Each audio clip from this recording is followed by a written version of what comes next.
در این روز مادری که کودک دارد کودک خود را فراموش می کند. برای چی؟ برای اینکه سور کشیده می شود. از سبب صدا دادن سور آدمان مانند می نوشیده رفتار می کنند، لیکن در حقیقت آنها می نوشیده نیستند. در حدیث ابو هریره گفته شده است، او میگوید شیطان و اسکران او به گریختگان و پنهان شدن آغاز می کنند. آنها می گریزند و پنهان می شوند. در قرآن گفته شده است در این روز جای گریز نیست. آدمان به بالا نظر می کنند. چی را می بینند؟ آنها می بینند که آسمان همچون روغن غشدار سیاه رنگ می شود. همه جایها قسم به قسم ویران می شود. زمین در زیر پای آنها قسم به قسم ویران می شود.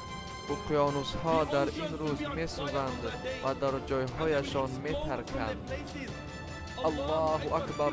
در نظرت مانی اکبر این حالت را.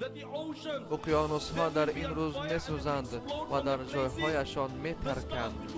ستاره ها روشنی خود را گم کرده به زمین می افتند. همه جا را تاریکی می گیرد. و اگر همه جا را تاریکی گیرد و یگان جای دیگر باقی نماند، هر یک جان هر این دنیا بود به آخر می رسد.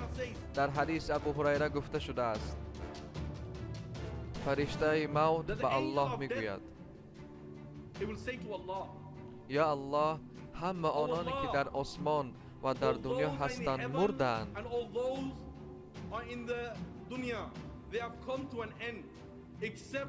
غیر از آنانی که به فرمان تو زنده اند. الله می گوید کی زنده است؟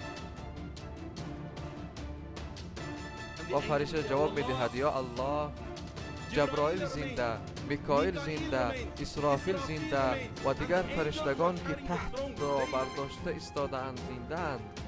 الله بزرگ میگوید جبرائیل باید میرد، میکائیل باید میرد، اسرافیل باید میرد و دیگر فرشتگان که تحت را برداشته ایستاده اند بمیرد.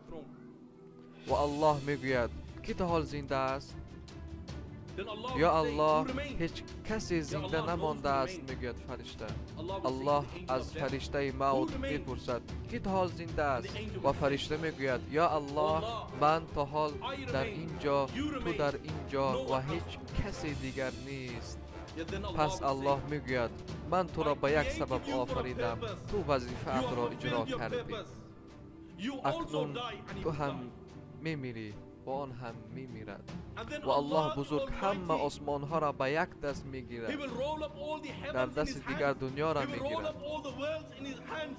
و الله به آواز بلند میگوید من الله بزرگ، من الله بزرگ. کی است امروز راهبری به عدالت؟ کی است امروز پر قوت؟ کی است امروز شاهزاده؟ من شاه همه شاه ها. کجا شدن آن دیکتاتورها؟ کجا شدن آن ظالم ها؟ هیچ کس جواب نمیدهد به او. و الله میگوید قوه برای الله، توانایی برای الله، یک و یگانه.